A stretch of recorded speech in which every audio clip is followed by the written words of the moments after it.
Hola, muy buenas noches a todos. ¿Les suena esta imagen? Son los testigos de Jehová. Les hemos visto muchas veces a diario vendiendo publicaciones en la calle o llamando a nuestras puertas, hablándonos del paraíso y de una vida feliz. Pero bajo ese mensaje optimista, animándonos a pertenecer al pueblo elegido, se esconden otro tipo de realidades como esta. Atentos. En Australia se ha condenado a la confesión de los testigos de Jehová por haber ocultado durante años más de 1000 abusos sexuales dentro de sus propios fieles. Y no ha sido fácil demostrarlo porque, según las normas internas de la confesión, para denunciar una violación es necesario presentar 2 testigos, algo que obviamente resulta muy difícil. Hoy, en exclusiva en este programa, tenemos las imágenes del juicio que sentó en el banquillo a la Asociación de Víctimas de los Testigos de Jehová, acusados de dañar el honor de la confesión religiosa. Y lo más importante, en este plato tenemos a 4 ex testigos de Jehová que van a estar dispuestos a contar su dolorosa experiencia dentro de la congregación. Hablábamos antes con Israel Flórez en ese avance. Buenas noches, Israel, de nuevo. Buenas noches. Nos has apuntado 2 cosas muy graves y muy dramáticas. Abusos sexuales que recibiste cuando eras tan solo un crío, tenías 5 años, y una hermana que se suicida. Así es. Pero es que dentro del seno familiar, de tu familia, hay más dramas relacionados con los testigos de Jehová. ¿Cuáles son? Pues en diciembre del año pasado, un hijo mío con 25 años se suicidó. También. Y no era en ese momento testigo de Jehová, pero bueno, yo estoy convencido que la crianza que tuvo como testigo de Jehová le ha hecho ser muy inestable. El hijo mayor, que cuenta ahora con 27 años, precisamente en el 29 de julio, también tuvo un intento de suicidio, tirándose por un puente, y bueno, gracias a Dios ha salvado la vida, pero ha quedado paralítico. ¿Cuántos hijos tienes, Israel? Pues 3 en total. Tengo otro de 14 años. ¿Uno que se suicida? Que ese no ha conocido a los testigos de Jehová, por suerte. Cuando nació estábamos fuera completamente, entonces no ha conocido nada. Pero los 2 mayores estuvieron hasta los 8 años aproximadamente dentro, ¿no?, de los testigos, viviendo intensamente lo que es la vida testiguil, o sea, de ir a las reuniones, predicar, que leías todas las publicaciones infantiles que había, que la Watchtower se preocupa mucho porque adoctrinar a los niños, ¿no? Tus hijos mayores es el mismo caso que tú. Tus hijos mayores nacieron dentro de los testigos de Jehová porque tú en ese momento pertenecías a ellos. Así es. Y el pequeño ya no. El pequeño ya no. Pues Israel, enseguida vamos a seguir hablando de esa experiencia dramática, yo la entiendo así, dentro de los testigos de Jehová. Pero antes vamos a conocer cuál es su historia desde el principio. Los testigos de Jehová se autodefinen como una restitución del cristianismo primitivo para honrar a Jehová y evangelizar el reino de Dios. Pensilvania, 1870. Un grupo de estudiantes, con Charles Taze Russell a la cabeza, analiza la Biblia y deciden predicar sus conclusiones. 9 años después, publica la primera Watchtower, o Torre Vigía, con sus conclusiones sobre el inminente fin del mundo en 1914. En 1931, tras la muerte de Russell, se fundan los Testigos de Jehová, por Joseph Franklin Rutherford. La sede se ubica junto al puente de Brooklyn en Nueva York, donde estuvo hasta 2016. Este cambio de líder trae consigo preceptos como la prohibición de la celebración de la Navidad, algo que al menos hasta 1926 reunía a sus fieles, como acredita esta fotografía. También se abandona el símbolo de la cruz, porque sostienen que Jesús no fue crucificado, sino colgado de un solo palo. Los primeros que llegaron a España eran apenas una decena, pero crecen. A su llegada masiva a España en los años 70, su principal negocio es el editorial. Porque si, por ejemplo, si es 3 o 4 miembros, cada uno tiene que tener su ejemplar. Así que los mayores consumidores, en realidad, son los propios testigos. Si cada miembro de la familia compra su ejemplar, las tiradas podían ser millonarias. En 2006 consiguieron la declaración de religión de notorio arraigo, con lo que eso supone a la hora de acceder a subvenciones y beneficios fiscales. Su sede en España, Betel, se ha construido con voluntarios sin sueldo, como muchos de los salones del reino. En España la confesión dice que son unas 120.000 personas. Bueno, son cifras que son un poco indemostrables. Lo que sí hay son unos 620 salones del reino, que son sus iglesias. Hoy, 140 años después, la Watchtower se ha trasladado a Warwick, a solo 85 kilómetros de la Quinta Avenida de Nueva York, desde donde vigila a sus fieles y sus inversiones multimillonarias. Como les decía, tengo a mi alrededor invitados que han vivido en primera persona dentro de la confesión de los testigos de Jehová, como es el caso de Soraya Nárez. Es una mujer que ha conseguido romper amarras, es autora del libro No somos parte del mundo, en el que describe ese camino de salida que no es nada fácil, pero tampoco imposible. Buenas noches. Buenas noches. Kiko Alcedo, periodista del Mundo, ha publicado los testimonios de estas personas que se consideran víctimas de esta confesión religiosa. También está conmigo Toñi Moreno, periodista y presentadora. Marilo Montero, periodista y presentadora también. Buenas noches. Carlos Bardavío, abogado que ha defendido a la Asociación de Víctimas de los Testigos de Jehová en causas como la de Torrejón de Ardoz, que después hablaremos. Y por último, Juan Ramón Freiro, que es catedrático de Derecho Eclesiástico y formó parte del grupo de personas firmantes para que se concediera a los testigos de Jehová la calificación de religión de notorio arraigo. Muy buenas noches a todos, gracias por estar aquí. Buenas noches. Voy a pediros un titular sobre este caso. Os voy a pedir a cada uno que hagáis una pregunta a nuestros primeros invitados. A Soraya, ¿tú cómo llegaste a los testigos de Jehová? Pues yo, como muchos, nací dentro de la verdad. Mis padres ya estaban, era una familia desestructurada que buscaba en algún sitio un poco de orden, de amor, y vieron en los testigos de Jehová todo eso, y vieron un sitio donde criar a sus hijas. Soraya, decía antes Israel, bueno, que no es nada fácil porque se paga un alto precio, ¿no? El salir de ahí. ¿Cuál fue el tuyo? ¿Qué precio tuviste que pagar? Pues además de pasar 10 años muy duros, perder la relación con mi padre, que era la persona a la que yo a día de hoy sigo queriendo, la que más, y renunciar a él en vida. Bueno, renunciar yo a él no, porque yo siempre iba a estar para él, pero sé que salir de los testigos de Jehová supone cortar el contacto con ellos. Ellos no van a volver a hablar contigo. ¿Cuánto tiempo llevas sin tener ningún tipo de comunicación con tus propios padres? Desde el 2019. O sea, mi madre y mi hermana, todos éramos la familia dentro de la organización. Mi hermana y mi madre también salieron, pero mi padre se quedó.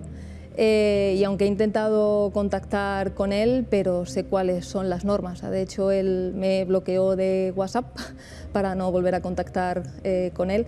Y siempre digo que incluso ellos son las propias víctimas, porque a ellos les enseñan que no hablar con sus hijos expulsados es lo mejor que pueden hacer para que se arrepientan, para que estén en el mundo, sufran y vuelvan a la organización. Entonces, mi padre cree que está cumpliendo el mandato divino de Jehová y está haciéndome un bien a mí. Y Soraya, ¿qué sois tú, tu madre y tu hermana para tu padre? Somos gente del mundo, o incluso algo peor, en mi caso, como yo hablo públicamente en contra de la organización, soy una apóstata. Dentro de la organización, cualquier crítica va a ser considerado un acto de apostasía, estamos guiados por Satanás y por lo tanto los testigos de Jehová no deben ni escucharnos. De hecho, creo que pocos testigos de Jehová van a estar viendo este programa porque lo verán también como un acto de Satanás, que está intentando desinformar y está intentando convencer a la gente de que son malos. Qué duro. Kiko, ¿cuántos testimonios, así como el de Soraya, como el de Israel, que ahora también nos va a contar un poquito más la historia con detalle, te has encontrado a lo largo de estos años? Pues mira, yo empecé a compilarlos a principios de 2020 y en mes y medio tenía 50 testimonios. Son testimonios además de una profundidad increíble porque son historias de vida muy, muy duras. Yo, de hecho, quería preguntarle a Soraya, el momento en el que esa verdad, ¿no?, que te han contado y en la que has vivido y en la que te has criado emocionalmente, se convierte un poco en una mentira, ¿no? Eso íntimamente, ¿cómo se vive? ¿Cómo recuerdas haberlo vivido tú? Es muy duro y lo niegas porque dices, el paraíso tiene que existir, porque tú has vivido siempre pensando que todas las cosas que no estés haciendo en el mundo lo vas a hacer en el paraíso, que vas a ver a la gente que ha muerto en el paraíso, y entonces te niegas a pensar que eso no va a existir. Claro. Y por otro lado, como tienes una confianza plena en la organización, porque para ellos no es una organización, es tu familia, es tu hogar, Claro. pensar que te están mintiendo, Claro. prefieres pensar que es Satanás que está detrás intentando nublarte la razón antes que admitir que estabas en el lugar equivocado. Toñi, ¿tú recuerdas alguna de estas visitas? Le preguntaba a Israel, digo, hace mucho tiempo que no veo el puerta a puerta, ¿no? Que antes se hacían incluso chistes, ¿no? Llaman a la puerta y son los testigos de Jehová intentando captarte, ¿no? Ahora es verdad que eso se ha dejado de hacer un poco, ¿no? Ahora lo que ves es el típico puesto donde están la familia feliz con unos carteles que te dicen tenemos la llave de la felicidad, lo del ¿cómo se dice? El Armagedón. El Armagedón me tiene alucinada porque desde siempre te están diciendo que el mundo se va a acabar ya, que viene el apocalipsis y que si tú no estás en paz con todas las normas que ellos tienen vas al infierno, ¿no? Yo creo que ahora hay otras maneras de captar a la gente, también se han abierto otras formas. Claro, es que es gente que ha vivido desde niños con una mochila al pie de la cama, con una botellita de agua, con una muda y con no sé qué, por si se acababa el mundo esa noche. Yo me gustaría hacerle una pregunta a cualquiera de los dos. El tema de adoctrinar a los niños, quiero decir, tú decías, yo sabía lo que tenía que responder a cada una de las preguntas en el colegio. ¿A ti te adoctrinaron? Claro, te adoctrinan y además te enseñan cómo responder. Tú no utilizas tus propias palabras. A ti te dan una situación y te dicen, imagínate que un niño te invita a su cumpleaños. ¿Tú qué dirías? Y no es que tú qué dirías como niño, es lo que la organización te ha dicho que repitas. Pero hablamos de cumpleaños, pero hablamos de cualquier cosa, incluso de pequeño, de transfusiones de sangre, un niño pequeño, explicar para sonar convincente, para que los médicos crean que él ha tomado la decisión, hasta por qué no te vas a divorciar de tu pareja porque el matrimonio es para toda la vida. Todo tipo de preguntas que te pueda surgir, la organización te da la respuesta, uno, para convencer y dos, para que tú no dudes, desde pequeño, desde que has nacido. Por cierto, ustedes se preguntarán en sus casas por qué no hay sentado en este plató ningún miembro de esta confesión. Pero claro, como es lógico y normal, este programa, como hacemos con todos, se ha puesto en contacto con el Departamento de Comunicación de los Testigos de Jehová hace ya tiempo para invitarles a que estuvieran esta noche sentados aquí en este programa, pero esta ha sido su respuesta.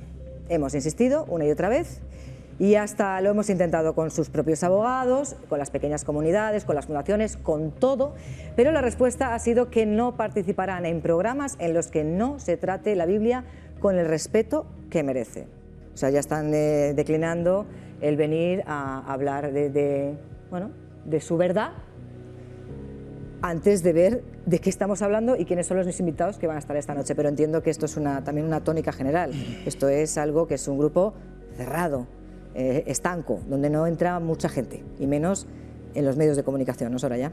Completamente, y además es que para ellos es ponerle una tesitura muy difícil, porque aquí nosotros estamos diciendo lo que hemos vivido, que está registrado en artículos, que lo puede ver la gente en su página web, y sin embargo ellos lo niegan sus propias normas. ¿Pero por qué ese ocultismo?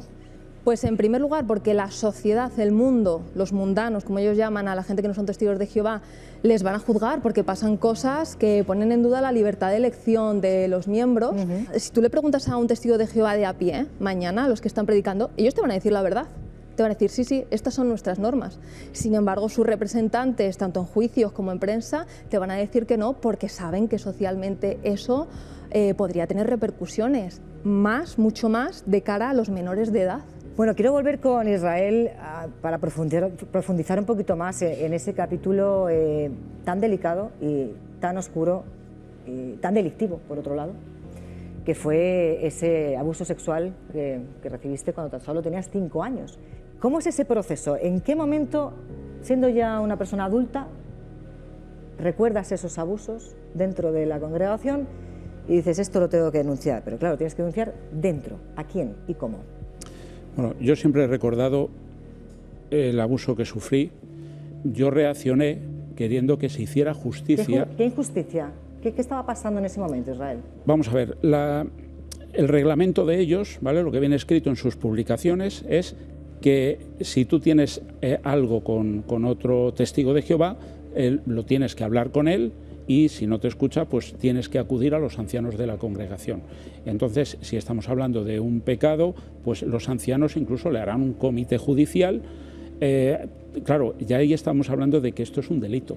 Claro. En ningún momento dicen las publicaciones de los años 40, 50, 60, 70, 80, o sea, nunca dice que vayamos a una comisaría, a un juzgado, no, sino que vayamos a los ancianos. Los primeros que se tienen que entender son los ancianos. Y cuando es un delito tan craso como el de abuso infantil, ellos se tienen, porque lo dicen su protocolo, los ancianos se tienen que poner en contacto con la sede nacional.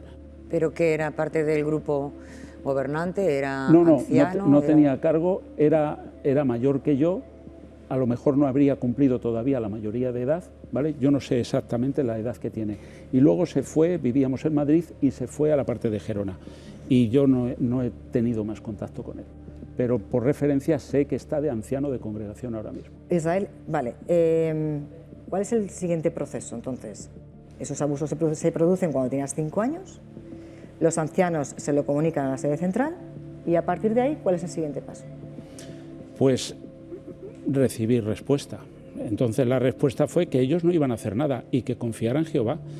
No lo podías denunciar ni en tribunales ni en ¿Podías ir a comisaría. una comisaría? No. Y ellos no me dijeron que eso tenía fecha de caducidad, o sea, eso prescribía. Yo a los 26 años, si hubiera ido a una comisaría, el delito no estaba prescrito. Claro, cuando quise ir ya con 40 años, había prescrito. Eso no me lo dijeron tampoco, ¿me entiendes? O sea, te manipulan de tal forma que al final haces lo que ellos quieren. Y ahora, como presidente de la asociación Israel, cuando ha sucedido esto, te ha sucedido a ti, ¿de la justicia esperas algo?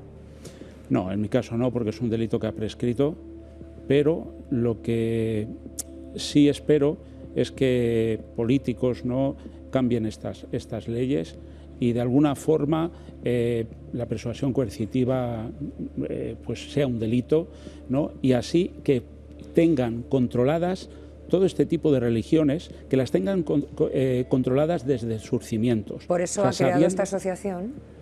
Sí, esta asociación se ha creado sobre todo para poner en el público en general lo que no se conocía de los testigos, lo que estábamos sufriendo, porque cuando nos consideramos víctimas es por algo. La gente piensa que son buenas personas y de ahí no pasa, ¿me entiendes el comentario? Estamos hablando de abusos sexuales a menores, están datados en sentencias en Australia, en Estrasburgo, han ocurrido casos en España.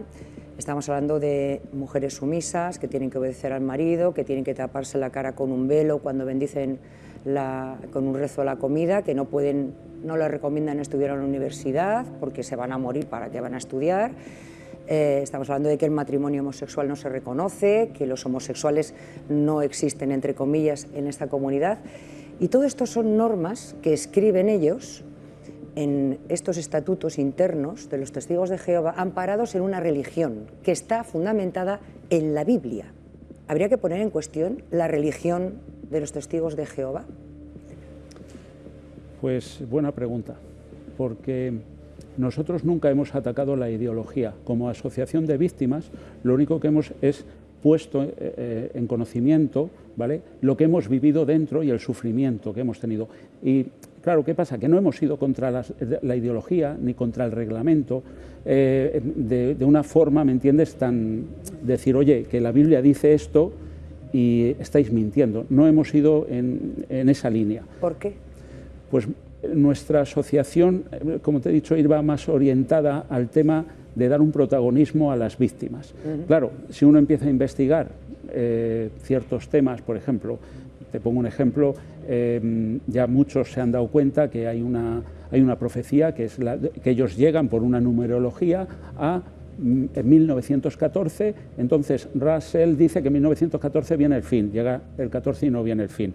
Nosotros en los años 80, 90 predicábamos pensando que no íbamos a llegar al 2000 porque iba a venir ese Armagedón, porque lo decía esa profecía. ¿Cuándo empezaba esa profecía? Y perdonad que me haya enrollado un poquito. 607 antes de la era común, que era cuando cayó Babilonia. Claro, si nosotros empezamos diciendo esas cosas, bueno, pues que cada uno llegue a su conclusión. Nosotros lo que nos importa son las personas, ¿vale? Y lo que están sufriendo. Verónica, si yo me pongo con eso, vamos un segundito, ahora voy contigo, entrar Carlos. en un debate que al final es inacabable porque la Biblia tiene 1000 interpretaciones. Israel, le quería preguntar a Juan Ramón. Hemos estado hablando de ese notorio arraigo y hemos estado escuchando los testimonios de Soraya, de Israel y demás.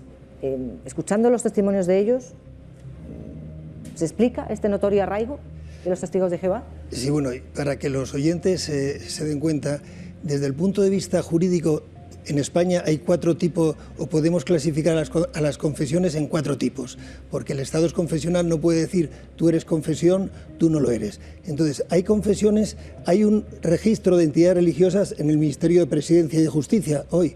Ese registro se inscriben las confesiones que quieren. Hay algunas que no quieren registrarse, no pasa nada. Sería el primer grupo. Después están las confesiones registradas. Los testigos de Jehová en su día se registraron. Después está un tercer tipo, que es cuando consiguen por su ámbito y número de creyentes notorio arraigo. Ahora mismo está regulado, pero entonces cuando lo consiguió la confesión de testigos de Jehová, el notorio arraigo lo otorgaba un órgano asesor. Antes dijiste que yo era firmante de ese notorio arraigo. No, yo llegué al Ministerio de Justicia en 2006. Yo era secretario, como su director general, era secretario de la comisión asesora, que había hecho un informe previo y un informe a favor y en contra, y que se otorgó el notorio arraigo. Pero una pregunta. ¿Me dejas acabar? Y me hace la pregunta. Yo creo que usted asesoró en ese procedimiento de notorio arraigo. No asesoró. No, que va a ser. Mal pude asesorar si yo era el secretario. Te lo pregunto porque yo en el juicio, que yo estuve llevando el juicio como abogado de la Asociación Española, yo le pregunté y usted me contestó que no se había leído los 2 libros fundamentales de los testigos de Jehová. Claro, vamos a ver, yo a ese juicio fui en calidad de jurista. Yo no defendía, ni ahora estoy aquí para defender a los testigos de Jehová, ni para atacarlos. Yo explico lo que hay. Pero la pregunta fundamental Carlos, es... no vamos a adelantar juicios porque como no hemos hablado de ello, mejor los espectadores se pierden. Vamos a dejar acabar a Juan Carlos y seguimos. Es esto, se lo otorgó, como se había otorgado antes a los mormones, después a los ortodoxos y después a los budistas y hace poco ¿cómo se llama? Bueno, no me sale. A los bajáis, perdón. Bueno, pues la presentación es magnífica, pero hay una cosa que no es cierta. O sea, los beneficios fiscales que tienen las confesiones son aquellos que, teniendo notorio arraigo, han firmado acuerdos con el Estado, que solo son la Iglesia Católica, judíos, musulmanes y protestantes. Son los únicos que tienen beneficios fiscales. No pasa nada. Los de notorio arraigo pueden celebrar matrimonios, nos ha dicho, pero esas son las categorías. Ahora, sí, pero yo he oído...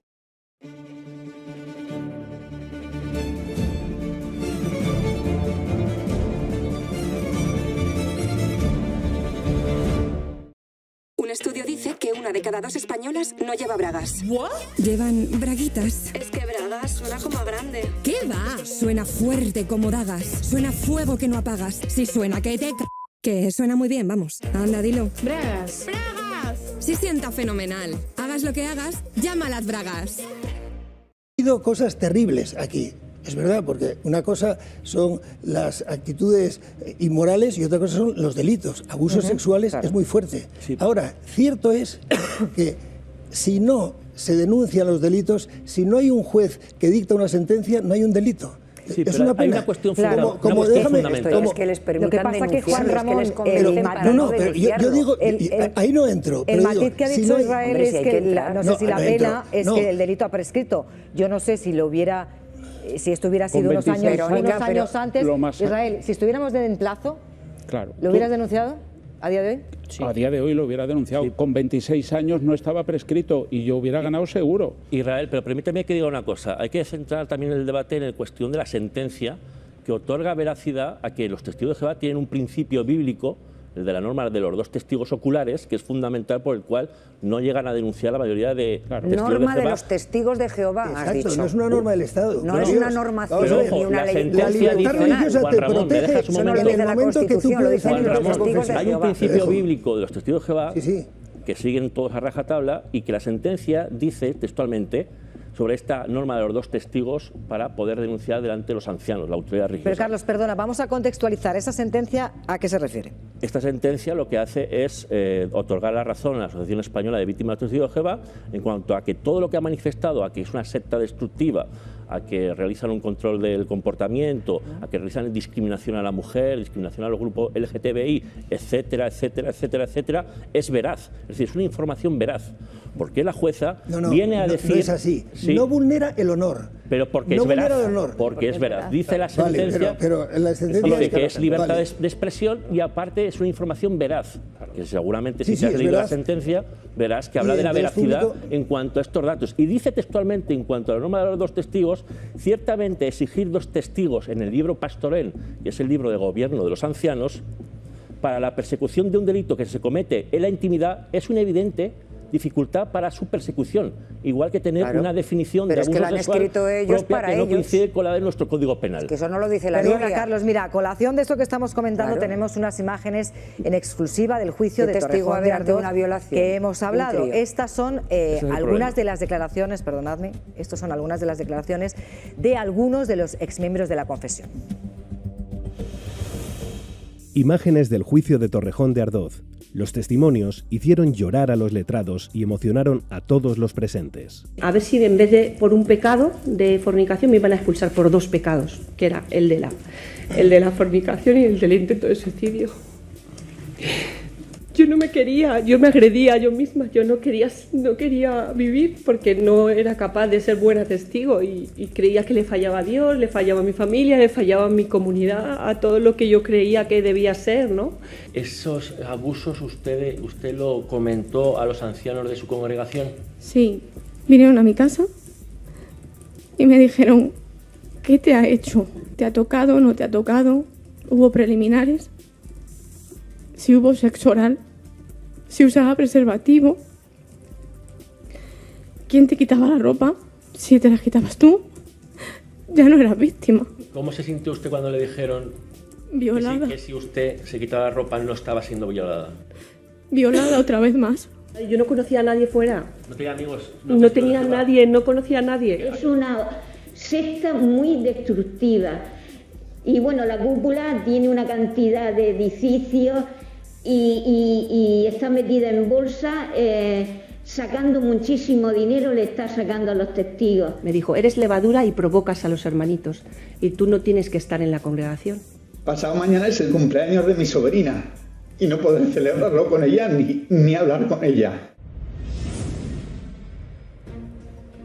A ver, son testimonios que ponen los pelos de punta, Carlos. Estos son exmiembros de los Testigos de Jehová que deciden denunciar todo lo que ocurre dentro de la congregación y hemos escuchado parte de lo que estaban comentando. Y tú les representas en este juicio del que estabas hablando con esa sentencia que tienes. Claro, y es que de hecho recabamos 70 testimonios en 20 días. Es decir, y seguimos recabando testimonios, porque esto no ha parado con esta sentencia que declara que hay veracidad en cuanto a que hay un control excesivo de los miembros y en cuanto a que se comporta como una secta destructiva, dice la sentencia, sino que vamos allá adelante a través de la asociación al objeto de recabar todos los testimonios posibles al objeto de ponerlo encima de los estamentos públicos para que protejan a la familia, que eso es lo importante, proteger a la familia porque se está destruyendo, según dicen las víctimas, a la familia. A mí me gustaría que Soraya contara, porque a mí me ha puesto los pelos de punta al momento en el que a ella le hacen, no sé cómo lo llamáis, es como un juicio sumarísimo. O sea, tú te sientas delante de unos señores que no son ni jueces ni son nada. Comité judicial. Es como una inquisición, donde tú eres una niña que le vas a contar o porque alguien se ha ido de la lengua y te ha puesto en evidencia, con lo cual estás en un sistema muy opresor, es decir, o ha sido tu hermana o tu amiga que ha visto que tú te has ido con un chico mundano. Están obligados a chivarse. Bueno, o tú te sientes tan mal con tu conciencia y estás tan mal por dentro porque crees que estás pecando y lo estás haciendo fatal que tú pides audiencia. Y ahí me gustaría que contaras lo que tú viviste, ¿no? Y los años que tú tenías cuando te sometiste a eso, que te expulsaron además. Pues yo lo primero, que no era considerado comité judicial porque no estaba bautizada, fue con 14 años, porque yo tuve una situación con 13, 14 años, bueno, me sentaron ante estos hombres y me dijeron que lo que había pasado era algo muy importante y que de estar bautizada habría estado expulsada y que como yo no paré eso. Luego con 18 años pasé por otro comité judicial porque bueno, pues se dio una situación en la que una persona que me doblaba la edad, yo tenía 18 años y este hombre tenía 36, pues me vi en una situación en la que me bloqueé y me sentí mal, o sea, me tocó. Y yo le dije, de hecho, que me había paralizado y él me dijo que era el placer. Yo no tenía ningún tipo ni de educación sexual y yo no sabía ni lo que era eso. Y como yo me había sentido tan mal, porque es lo que te enseña, que tienes que confesarlo, yo fui a los ancianos y confesé que me había visto envuelto en esta situación.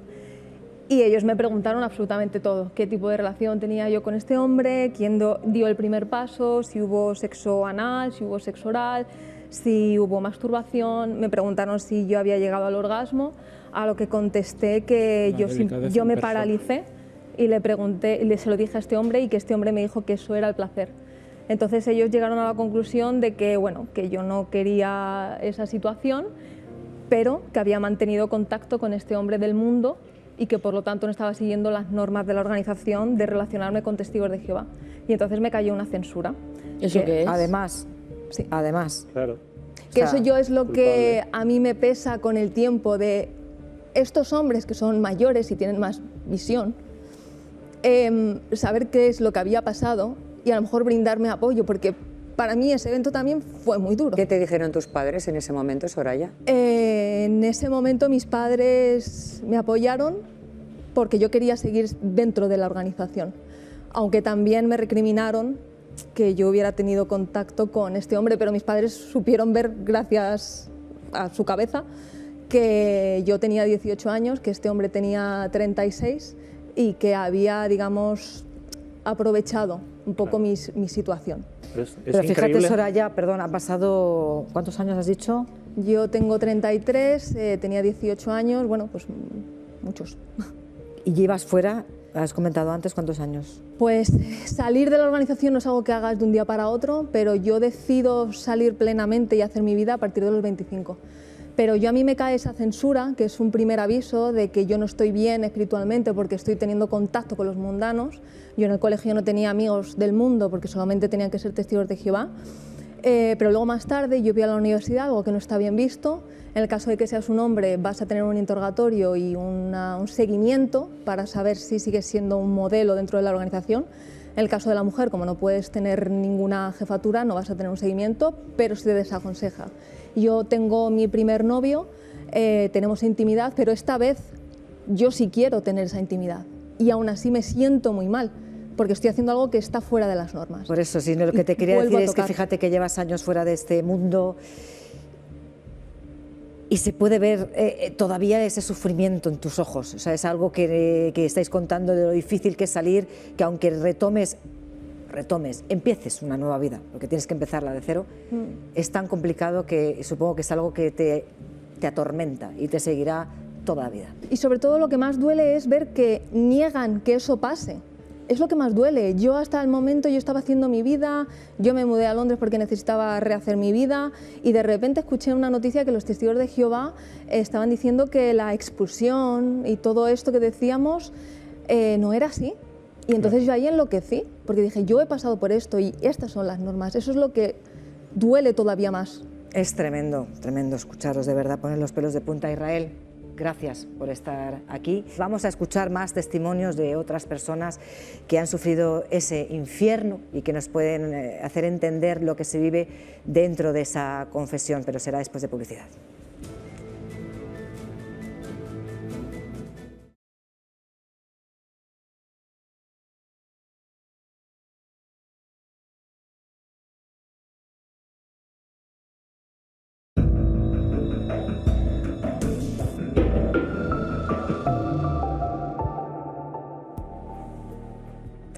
Esta silla que tengo aquí a mi derecha está ahora vacía porque se acaba de marchar Israel, que ya le han escuchado ese testimonio tan doloroso y tan desgarrador, ex testigo de Jehová, pero enseguida esta silla volverá a estar ocupada por otra persona que nos va a contar cuál fue su experiencia dentro de los Testigos de Jehová. Mientras tanto, les cuento que la semana pasada el Tribunal de Derechos Humanos de Estrasburgo ha condenado a España a pagar 26.000 euros a una mujer que, habiendo dicho en su ciudad de origen que no quería recibir una transfusión de sangre, fue trasladada de urgencia a Madrid y en ese hospital se le hizo una transfusión para salvarle la vida.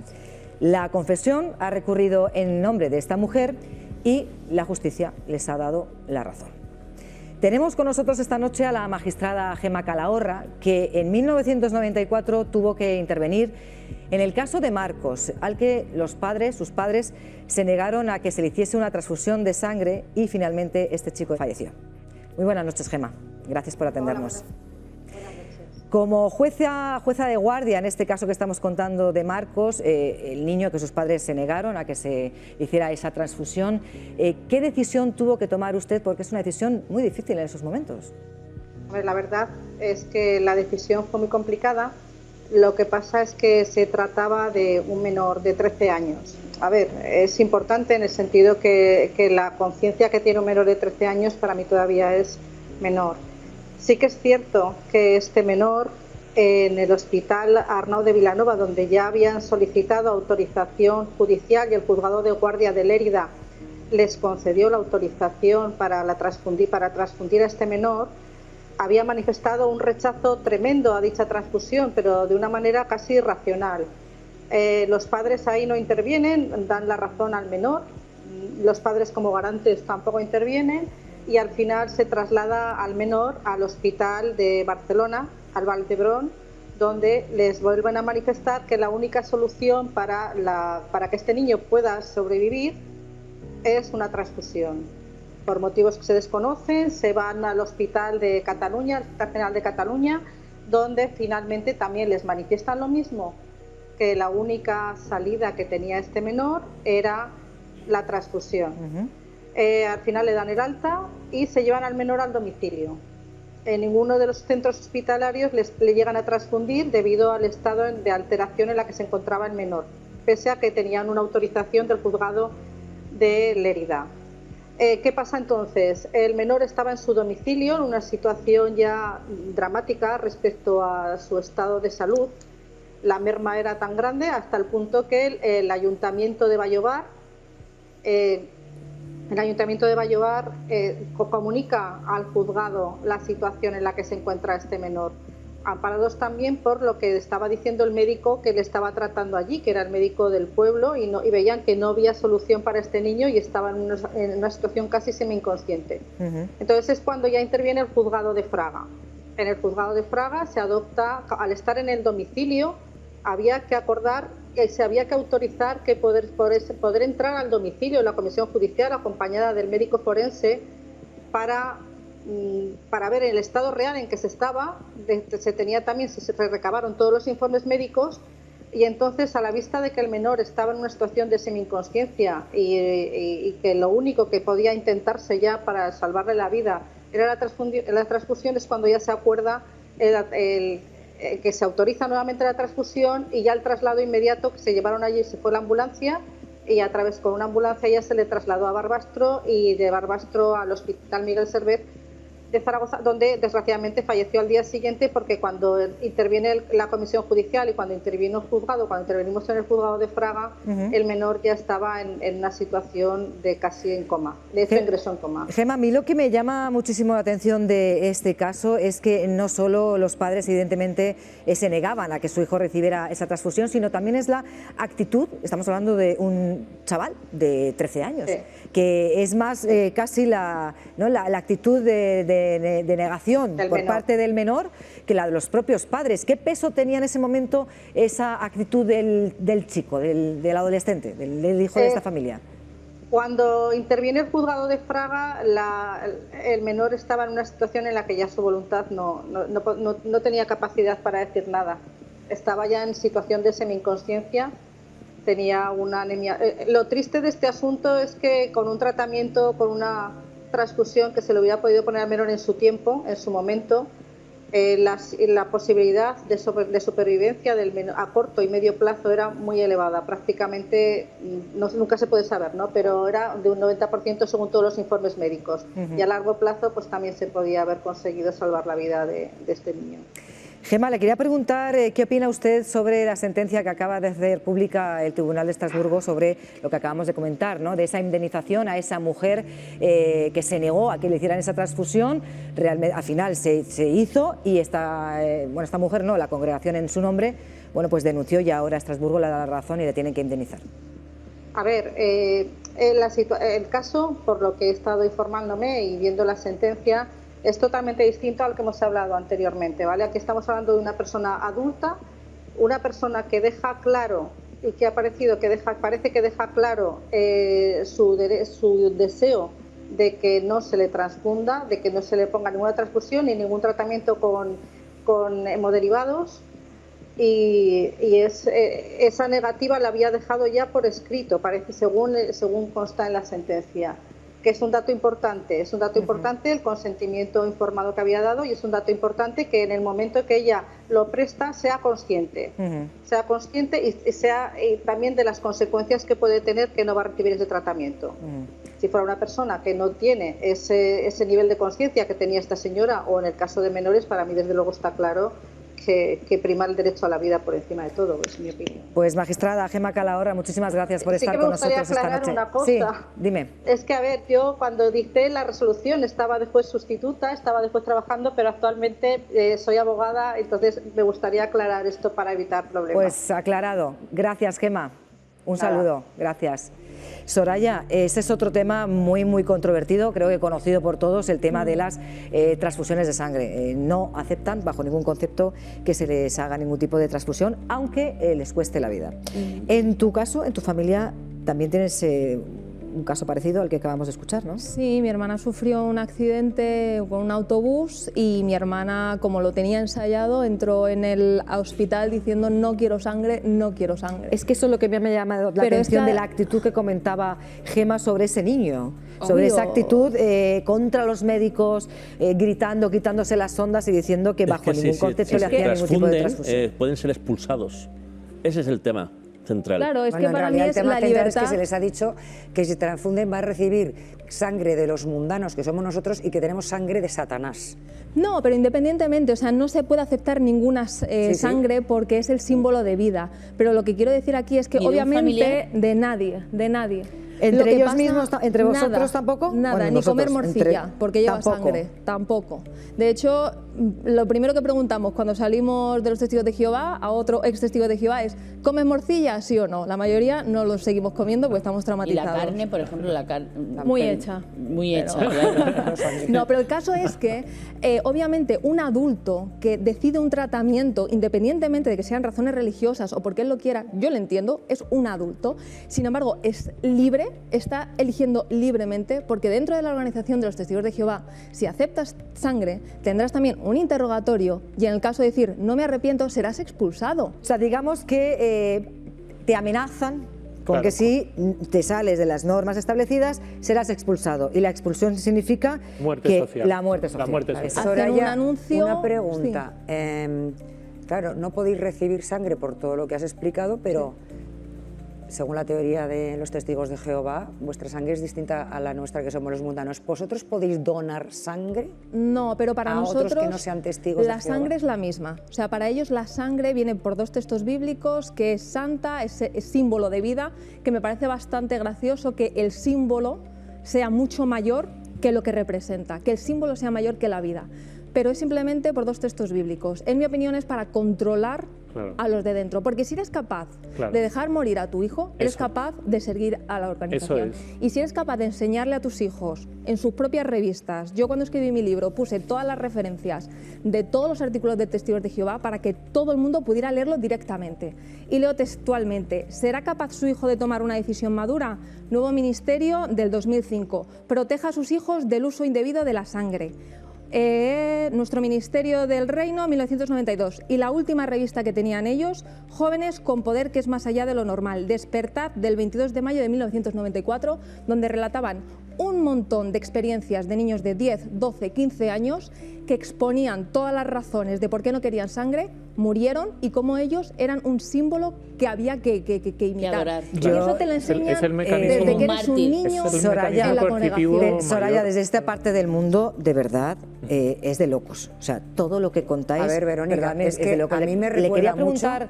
a los talibanes. Absolutamente. Hombre, si o la época medieval. Estamos hablando de tribunales talibanes que te juzgan, que te destierran, que te, no sé, que hay abusos sexuales de por medio, abuelo. Claro. O sea, es una cosa la mujer anulada, los muy niños loca. violados y Kiko, que te no, quería los preguntar a ti, homosexuales no existen. después de haber también hablado con tanta gente como Soraya, no sé si la parte también más dura de todo esto, una vez que se consigue salir, el que consigue salir y se arma de valor y de fuerza, es el destierro social.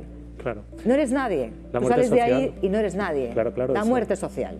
La muerte social ellos la narran como una travesía por el desierto porque es de pronto con 35, 30, 25 años ¿Quién eres, de no? pronto salir a vivir a un lugar en el que además te han dicho durante toda tu vida que es muy peligroso y por eso estás en esa burbuja metido y has estado en esa burbuja, pero de pronto tienes que salir ahí a ese lugar que te han dicho que da muchísimo miedo, no conoces a nadie, absolutamente a nadie, eso es lo que lo narran todos.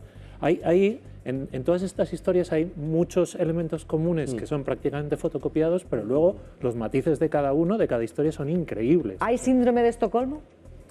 ¿Hay casos en los que la gente sale al exterior, sale a esa vida que no conoce y se halla tan desubicado que dice, mira, prefiero malo conocido que bueno por conocer? Lo hay absolutamente, y de hecho es muy interesante, Soraya lo ha apuntado antes, ese tiempo, ese periodo de tiempo en el que no quieren salir de ninguna manera, pero su mente les está diciendo, esto es una movida que no te puedes creer, no te la puedes creer, o sea, no te puedes creer esto porque no es verdad. Sin embargo, la realidad es que ellos quieren seguir, luchan por seguir dentro, aunque sufren situaciones de discriminación, claro, situaciones de todo tipo, pero es una lucha para Kiko, mantenerse dentro de una cárcel. Kiko, que vamos ahí, Soraya, que también lo habrás vivido y lo ha contado antes de alguna forma Israel, pero los testimonios que os han contado los familiares de los que se han suicidado, porque uno de los argumentos que aparece reiteradamente en las testificales de las sentencias que estamos manejando para esta noche, se suicidaron porque era insoportable vivir. Pero estaban solos. ¿Qué os decían Claro. las personas con las que habéis conocido? ¿Por qué se han suicidado sus familiares? En el caso, yo por ejemplo te cuento también mi sensación. Yo abandono los Testigos de Jehová y caigo, pues yo creo que en una depresión porque empieza a no compensarme la vida, porque estoy intentando conocer a gente, estoy intentando tener amigos, pero por lo que sea, porque no sé sociabilizar bien, porque no me encuentro en el mundo, empiezo a Porque pensar... no te habla tu familia. Es que tú con 25 Bien, años claro. te vas de tu casa, que hay que tener mucho valor, y no te habla tu familia. Tu Claro. familia te da la Es espalda. que tienes la culpa. Y tus amigos y tu comunidad, lo único que tú conoces. Que no existes para ellos, que es yo creo que lo más doloroso. Tú piensas que estás haciendo bien y que es tu culpa, porque Claro. es lo que te han dicho. Claro. Y tus familiares, que esto siempre lo quiero dejar muy claro, heavy. son también víctimas. Pero- Los testigos de Jehová de dentro también sufren, porque no pueden hablar ¿Tú con crees que sus... tu padre, desde cuándo no hablas con él? Desde hace mucho. El ¿Tú crees que 18, tu ¿no? Había padre dicho ella. te sigue queriendo, te echa de menos y no te llama porque es mucho más fuerte todo esto? Obviamente, porque yo no le puedo ofrecer un paraíso para toda la eternidad. Yo no le puedo ofrecer lo que la organización le ha prometido. De hecho, Y yo sé que hay muchos familiares que quieren hablar con sus hijos y han caído en depresiones, pero les han prometido que todo ese sufrimiento Dios se lo va a recompensar en el nuevo paraíso, que aguanten. Toñi, ¿sabes lo duro de esto que le he dicho antes a Soraya? Es que teniendo un padre vivo, a día de hoy, mientras él no salga de ahí, le tiene que dar por muerto. Es así de duro. Es que la Atalaya Pero del ella no habla mal 2011, del padre nunca. la Atalaya del 2011 es una revista de los Testigos de Jehová, dice de los expulsados o desasociados, es decir, los que se van involuntariamente o voluntariamente, que son que recomiendan alejarse de personas con enfermedades infecciosas para evitar contagios. Es decir, al igual que un doctor recomienda alejarse de personas con enfermedades una enfermedad infecciosas para infecciosa. evitar contagios, desde cualquier punto de vista es como un enfermo mental del que hay que huir, es decir, el expulsado o el desasociado es un enfermo mental para los testigos de Jehová, y esto está publicado en su página web. Y luego la organización, como estas personas salen y sufren depresión y sufren problemas y no saben socializar, y entonces se pierden durante mucho tiempo, la organización también puede utilizar eso para decir, veis, esta gente sale y veis dónde están, veis lo que les está pasando, ¿no? Muy duro porque tenemos aquí a personas que nos están contando lo que es vivir dentro de un infierno, tal cual. Hemos hablado de abusos sexuales también a niños, hemos hablado de muerte social, hemos hablado de esa negativa a transfusiones de sangre que están dispuestos a morir antes de que nadie les ponga sangre de otra persona. Vamos a hablar de otro punto también muy delicado, muy controvertido, como es el de la homosexualidad. Los niños, evidentemente, son el futuro de cualquier organización humana. A los hijos de los fieles, que ya han nacido en la congregación, se dice que nacieron en la verdad. Vamos a mostrarles un vídeo en el que se le explica a una niña lo que supone la homosexualidad. Este es el mensaje a los niños de la confesión sobre la realidad mundana. Hoy en la escuela dibujé a nuestra familia. ¡Guau! Clara dibujó 2 mamás. Ella me contó que están casadas. Mi maestra dice que lo único que importa es que la gente se quiera y sea feliz. La gente tiene su propia opinión de lo bueno y lo malo, pero lo que importa es lo que piensa Jehová. Por eso hizo el matrimonio como lo hizo. ¿Quieres decir entre un hombre y una mujer? Exacto. Mira, en Génesis 1:27 leemos que Jehová creó a Adán y Eva, un hombre y una mujer. Las normas de Jehová no han cambiado. Es como viajar en avión. ¿Qué pasaría si una persona quisiera subir al avión, algo que está prohibido? Pues que no la dejarían subir. Así es. Jehová hace lo mismo. Él quiere que seamos sus amigos y que vivamos para siempre en el paraíso. Entonces, ¿qué le dirías a Clara? Pues puedo hablarle del paraíso. ¡Genial! ¿Qué tal si lo ensayamos?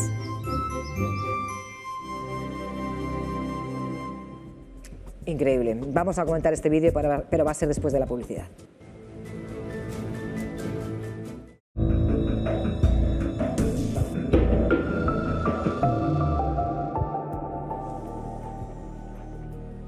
Pues ya lo han visto, ese vídeo en el que se explicaba la fórmula, ¿verdad, Soraya?, para llegar al paraíso. ¿Qué tratamiento reciben los homosexuales dentro de la congregación? Pues si tú preguntas a un testigo de Jehová, te dirá que los homosexuales son bien recibidos, pero una vez dentro te dirán que los homosexuales sí, pero no las prácticas homosexuales. Es decir, tú puedes ser homosexual, pero no tener pareja, no desarrollar tu vida sexual, etc. La homosexualidad es un pecado. Y ellos no lo aceptan ni lo aceptarán. Y te enseñan que es algo, como hemos visto en el vídeo, con el que no puedas pasar al paraíso. De todas maneras, Juan Ramón, lo que hemos visto en ese vídeo no dista mucho tampoco de otras religiones cristianas, del mensaje hacia los homosexuales. Yo creo que una cosa es la homofobia, que eso es un delito, es la incitación al odio, y otra cosa es la libertad de cada uno que tiene de conducir su vida sexual. Si uno se mete en un grupo, en una religión que rechaza la homosexualidad, oye, la libertad religiosa es el derecho a entrar y el derecho a salir, con lo cual ahí, digamos, eso yo no lo veo delictivo. Lo que sí es delictivo es el delito de odio, o sea, incitar al odio a un grupo por su sexualidad. Pero, y una pregunta, pero la propia religión católica... Mira, una pregunta, simplemente como catedrático. Dame un segundo, simplemente por concluir con esto, que esto me parece interesante, porque los testigos de Jehová tienen esa interpretación falsa de la Biblia, porque se inventan las cosas, y es inamovible. En cambio, la religión católica, teniendo también esos preceptos, sí es más flexible. Hay un debate, pues se pueden casar dentro de la Iglesia. El Papa lo dijo, ¿quién soy yo para juzgarlo? Y por lo menos se les está invitando a esa flexibilización y aceptación, por supuesto. Yo te digo, yo soy homosexual, tengo una niña, y que tienen que también acogerse a las leyes civiles. Yo he bautizado a mi hija delante de la Virgen del Rocío. Yo creo que yo soy cristiana y creyente, y me gustaría cambiar todo eso que no me gusta de mi religión desde dentro. Soy crítica desde dentro, pero nadie me ha dicho que nadie me ha expulsado. Exactamente. Ha habido algún cura que no le ha apetecido darme el sacramento, pues me he buscado a otro que me lo ha dado. Es que aquí la problemática que existe en cuanto a incitación, posible incitación al odio, es que se comunica constantemente dentro de los testigos de Jehová que si tienes prácticas homosexuales se te expulsa. Por lo tanto, ¿eso puede incitar odio? Pues habrá que pensarlo. Claro. Ahora que lo conocemos. Claro. Es decir, y además la expulsión causa el ostracismo y la destrucción de la familia porque tus amigos y familiares no te hablan por ser y por practicar la homosexualidad. Y lo que decía Toña, además de que la religión católica, cristianos y demás, para los testigos de Jehová, eso es un ejemplo de cómo se está hundiendo la religión, porque los testigos de Jehová llaman a toda religión que no sea los testigos de Jehová, Babilonia la grande, la ramera, la religión que va a ser destruida. Pero ¿cuántos homosexuales entonces, si eso no habrá dentro de los testigos de Jehová?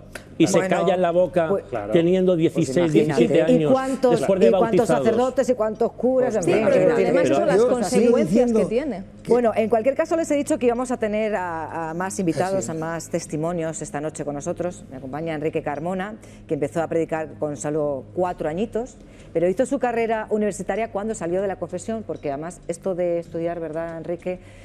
Pues es parte de esas costumbres mundanas. Muy buenas noches. Buenas noches. Creo que querías hablar, matizar algo sobre el tema del notorio arraigo. Bueno, el tema del notorio arraigo es una titulación, como ha dicho el catedrático, que se adquiere automáticamente en el momento que consigue una serie de requisitos que pone el Estado, ¿no? Pero si se hubieran leído los libros de los testigos de Jehová, hubieran descubierto, como ha dicho Soraya hace un minuto, que los testigos de Jehová mencionan a la Iglesia Católica como la ramera. Tú le dices a un católico, tú es que eres de la ramera. El católico no se ofende.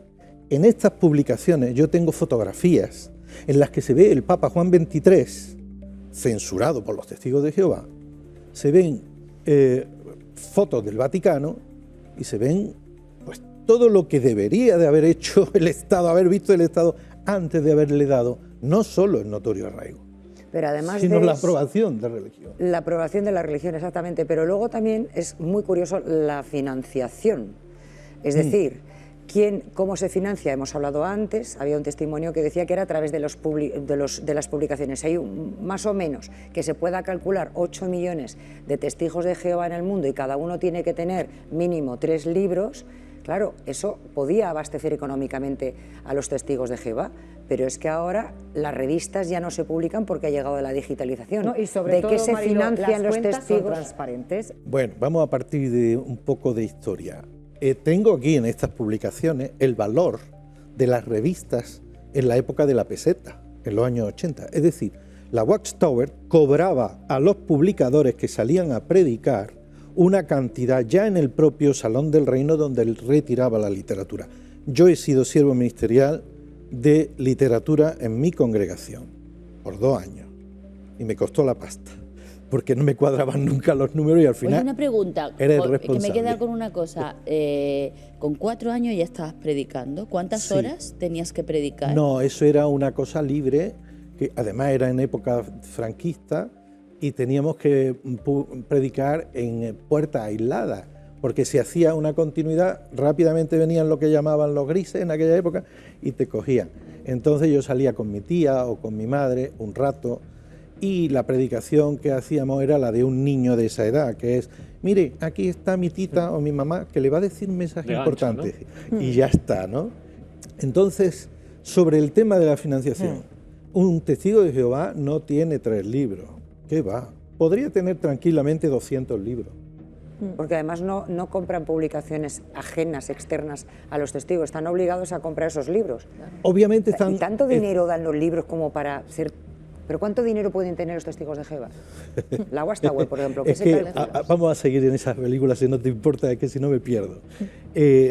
Los testigos de Jehová, por literatura, en su época, tenían las mejores imprentas del mundo. La revista La Atalaya, en el año 80, tenía 13 millones de ejemplares en 80 idiomas cada 15 días.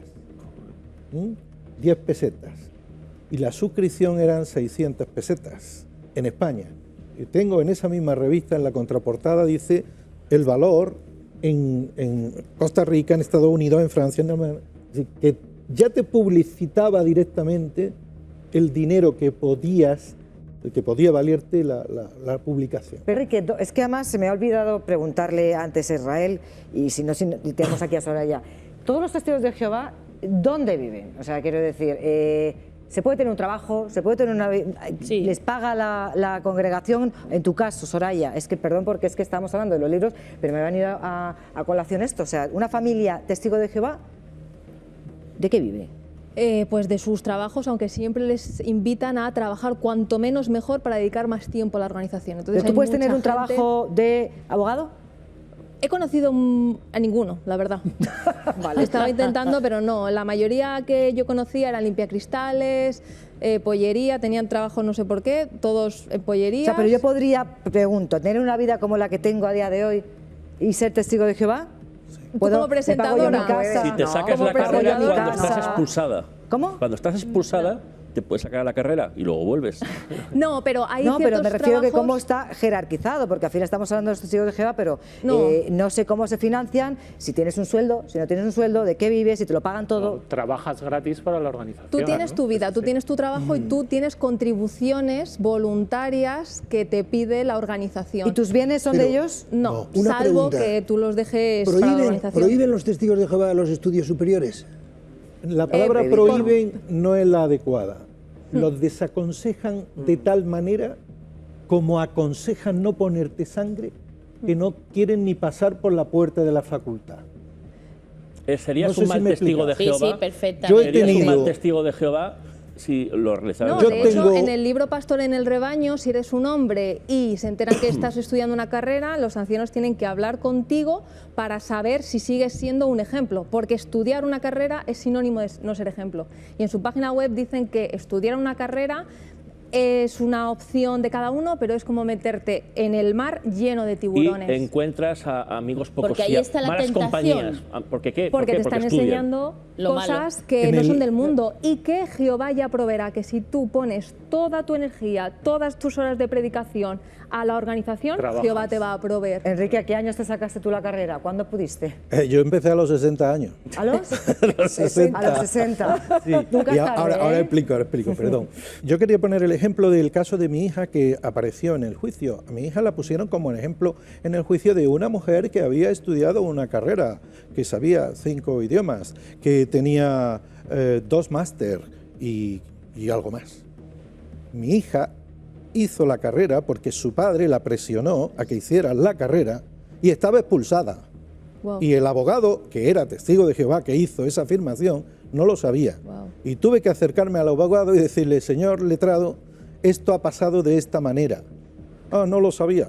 Sí, entre ellos engañan. Bueno, precisamente antes hemos escuchado a ex testigos de Jehová en ese juicio de Torrejón de Ardoz, pero es que también hubo declaraciones de los testigos de Jehová defendiendo su experiencia en la congregación. Como no queremos dar una visión sesgada de la realidad, vamos a ofrecerles alguna de ellas. Escuchen. Yo le quería preguntar si es cierto que los testigos de Jehová prohíben o adoctrinan a sus miembros para que no cursen estudios universitarios. Si eso fuera cierto, ni mi marido podría ser ingeniero, ni yo podría haber estudiado la carrera y los posgrados que hice. Eso no es verdad. ¿Fue expulsado usted de la congregación? Sí, fui expulsado. ¿Puede explicar por qué motivo? Porque la verdad es que padecía de ludopatía. Usted se enfrentó a un comité judicial. ¿Puede explicar brevemente cuál fue el trato que le dispensó? El trato siempre fue exquisito, para poder decirlo de alguna manera, y no tengo ninguna queja ni nada parecido. Y como mujer, ¿cómo definiría usted su papel dentro de la confesión? Pues yo me siento más a gusto que en ningún sitio como mujer, porque es verdad que hay hombres y mujeres, ¿no? Ambos, pero yo me siento igual que un hombre en cuanto a dignidad, ¿no? En cuanto a valor que se le da. ¿Tiene constancia, tiene conocimiento de que en la congregación, en la confesión, se anime a los miembros a aguantar malos tratos, no denunciar? Pues por supuesto que no. Bueno, Enrique Carmona, muchísimas gracias por habernos acompañado. Ha sido breve pero intenso, pero nos has resumido perfectamente cómo funciona la financiación de los Testigos de Jehová. Tenemos, por cierto, pendiente también el testimonio de Lari, una mujer que ha sabido levantarse tras los empujones literales, digo, literales de la vida. Va a ser en tan solo unos segundos.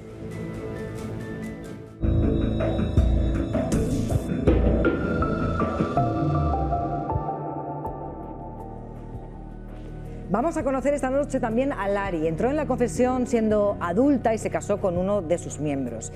Lo que vino después, mejor que lo cuente ella misma. Lari, ¿qué tal? Buenas noches. Buenas noches. ¿Por qué decidiste salir de la congregación? A mí no me gustaba mucho. Yo la verdad es que soy poco religiosa o nada. De hecho, me considero atea o agnóstica. Y yo decidí salir de la congregación porque era mucho el adoctrinamiento, mucho lo que había que hacer. Yo ya tenía 3 niños y para mí era un agobio tremendo, tremendo porque tienes que prepararlos, tienes que estudiar la Biblia, tienes que ir a predicar, tienes que ir a las reuniones, es toda tu vida metida en eso. Pues Lari, para no ser una persona muy religiosa, eso te tuvo que impactar desde el primer minuto, ¿no? Bueno, yo es que siempre fui pues me dejaba llevar, digamos. Entonces yo estaba con mi hermana y lo que ella quería era mayor que yo, pues donde ella me llevaba. Pero claro, llega un momento en que de joven pues muy bien, tienes un grupo allí con los que sales, con los que es tu grupo, tu mundillo, pero te casas y ya todo es así, así, así, dices, mira, a mí esto no me gusta y decido pues que no vuelvo más y estuve pues 20 años sin ir a nada, como llamaban inactiva, o sea, sin hacer nada. Una vez que conseguiste salir, porque ya no podías más... No, pero ahí no salí. No, digo, después, con el tiempo. Sí. ¿Tú has sufrido lo que hemos estado comentando toda la noche de esa muerte social? ¿Sabes algo de tus hijos? ¿Sabes algo de tu marido? No sé si marido, exmarido, no sé en qué situación No, estáis. es mi exmarido. Al año de separarnos se echó una novia y al siguiente ya se casó, entonces ya él hace su vida. A mí eso no me importa. Mis hijos pues se hicieron, o sea, ya eran grandes y entonces ya no me invitaron a sus bodas. Solo fui a la del mayor porque todavía estaba dentro, pero los otros 2 ya no me invitaron a sus bodas. Ya los nietos, tengo 6, no me los dejaban ver, tuve que ir a un juicio para que me dieran, para poderlos ver. ¿Reclamaste a la justicia para ver a ti? Claro, y me dieron la razón, pero claro, por circunstancias, por las cosas que dijo mi hijo allí en el juicio, yo me eché para atrás para decir, quieta, porque es que dijo que a lo mejor yo le podía hacer algo a los niños. ¿Pero tus hijos siguen siendo testigos de Jehová? Sí, todos. Pero tú, por orden judicial, puedes ver a día de hoy a tus nietos. Pero no me los dejan ver. ¿No cumplen la orden? No cumplen la orden, pero yo no seguí insistiendo porque si mis nietos se caen, porque los he sacado yo de paseo, y se caen y se hacen una brecha, vienen y me dicen que los he tirado yo. Entonces, prefiero, los veo por allí porque ya van siendo grandecitos, ya el mayor tiene 12 años, y bueno, todos son así seguidos, 12, 10, 11, así todos seguidos. ¿Has tenido, Lari, algún episodio violento con alguno de tus hijos? Sí, porque yo quería ver los niños a toda costa y entonces me dijeron que de ninguna manera... ¿Qué pasó? Pues es muy duro contarlo. Ay.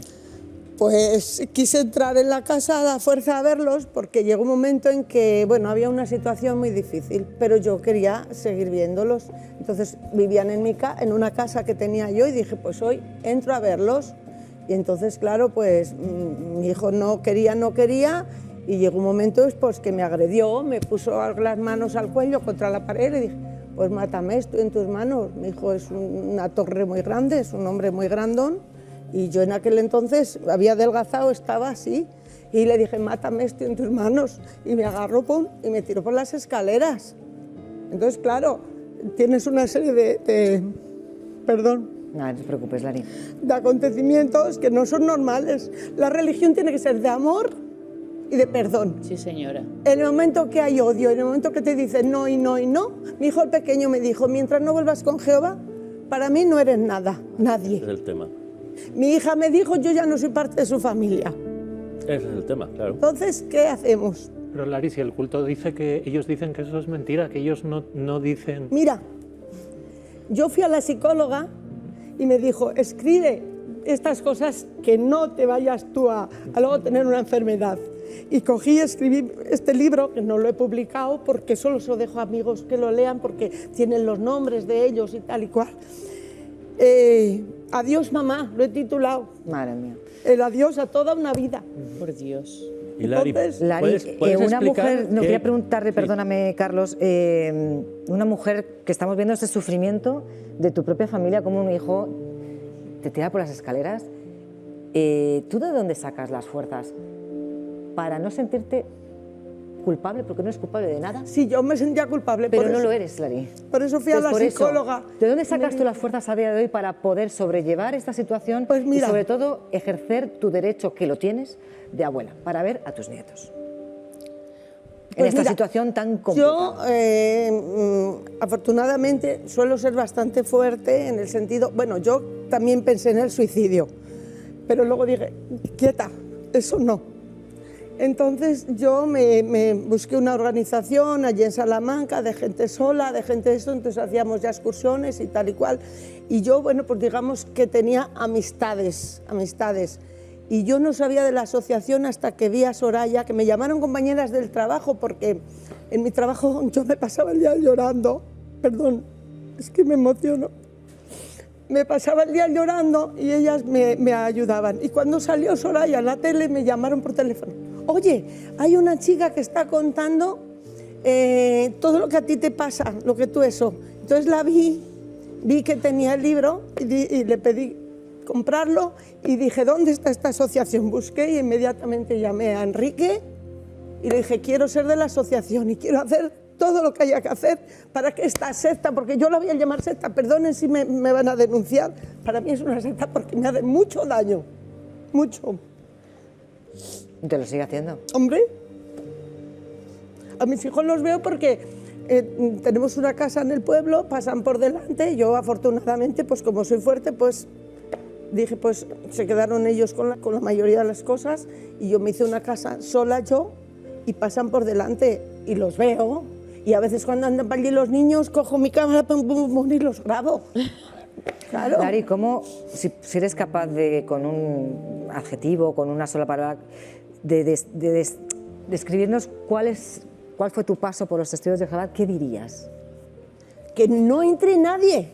Yo cuando entré era todo muy bonito porque nadie te dice, pues eso, yo pensé cuando quiera me salgo, cuando quiera entro, cuando quiera voy, cuando quiera vengo. A mí, yo no me había enterado que cuando yo dijera adiós a los testigos, mira, yo hice una carta de renuncia porque no me gustaba y bueno, por circunstancias que surgieron así tal y cual, decidí hacer una carta de renuncia. ¿Sabes lo que me dijo? Me llamó el anciano, lo que me dijo, lo primero que me dijo, que sepas que nadie te va a volver a hablar.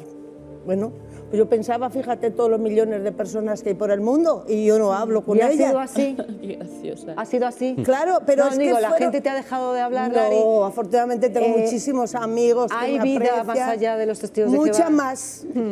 ¿Qué vida? Mucha más. ¿Qué vida hay fuera? Pues todo, porque ahora soy libre. Ahora si quieres algo, si quiero entro, si quiero, pues no sé, alguien que no sé, a lo mejor alguien que tú imagínate que el Dalai Lama, y digo, uy, pues eso me gusta.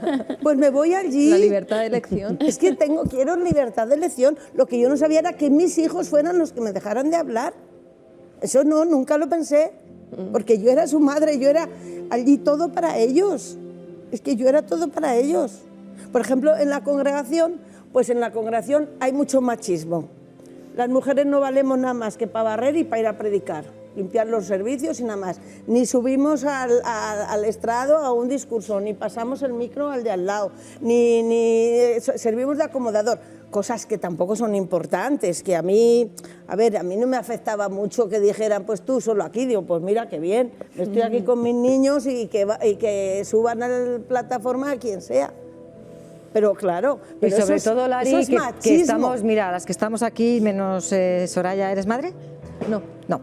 Las que estamos aquí, el resto sí lo somos, y yo creo que es muy injusto que unos hijos traten a una madre así, que renuncien de ti, que no te hablen, que te nieguen esas visitas a sus hijos, porque una madre, bueno, a ser que seas el diablo personificado, Una madre hace todo por sus hijos y no merece ninguna madre, menos tú, es que yo hasta entonces que tengas este trato. No había hablado tampoco en contra porque sobre de todo, ellos. además, quitarte esa culpa, que yo creo que muchos de vosotros, quizá cuando salís de ahí, hay algo que decís, bueno, podía haber hecho algo, podía haber cambiado algo y las cosas se hubieran cambiado, pero son circunstancias de las que no sois culpables. Mira, aquí tengo una carta que, bueno, he ido escribiendo mi vida, una carta que les escribí a mis 3 hijos a los 3 años, porque ahora ya yo me salí en el año 12.